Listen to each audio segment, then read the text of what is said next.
ସମୁଦ୍ର କୂଳରେ ଯେତେବେଳେ ଏକ ବଡ଼ ଲହଡ଼ି ଆସି ଗୋଟିଏ ଛୁଆର ଚପଲ ଭସାଇ ନେଲା, ସେ ପିଲାଟି ବାଲି ଉପରେ ଆଙ୍ଗୁଳିରେ ଲେଖିଦେଲା ସମୁଦ୍ର ଚୋର।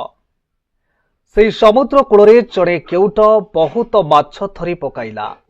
ସେ ସେହି ବାଲିରେ ଲେଖିଦେଲା ସମୁଦ୍ର ମୋର ପାଳନକର୍ତ୍ତା।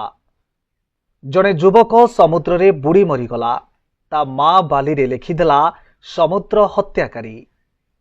ସେହି ସମୁଦ୍ର କୂଳରେ ଜଣେ ବୃଦ୍ଧ ହାତରେ ବାଙ୍କୁଲି ବାଡ଼ି ଧରି ନଈ ନଈ ଚାଲୁଥିଲା।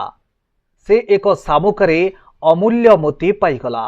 ସେ ବାଲିରେ ଲେଖିଦେଲା ସମୁଦ୍ର ବହୁତ ବଡ଼ ଦାନୀ।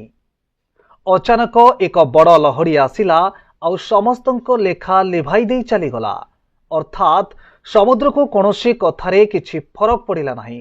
ଲୋକମାନେ ତା ବିଷୟରେ କ'ଣ ରାୟ ଦେଉଛନ୍ତି, ସେ ସବୁବେଳେ ନିଜ ଲହଡ଼ି ସାଙ୍ଗରେ ମସ୍ତ ରହୁଥିଲା।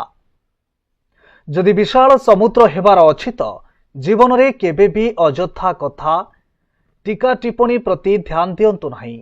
ନିଜର ଉତ୍ସାହ, ଶୌର୍ଯ୍ୟ, ପରାକ୍ରମ, ଶାନ୍ତି, ଗାମ୍ଭୀର୍ଯ୍ୟ ସମୁଦ୍ର ପରି ନିଜ ହିସାବରେ ପ୍ରସ୍ତୁତ ରୁହନ୍ତୁ। ଲୋକଙ୍କର କ'ଣ ଅଛି, ସେମାନଙ୍କ ରାୟ ପରିସ୍ଥିତି ହିସାବରେ ବଦଳି ଯାଇଥାଏ। ଯଦି ମାଛିଟିଏ ଚାରେ ପଡ଼ିଯାଏ ତ ଲୋକେ ଚା ଫିଙ୍ଗି ଦିଅନ୍ତି, ଆଉ ଯଦି ମାଛି ଘିଅ ଡବାରେ ପଡ଼ିଯାଏ ତ ଲୋକେ ମାଛିକୁ ଫିଙ୍ଗି ଦିଅନ୍ତି।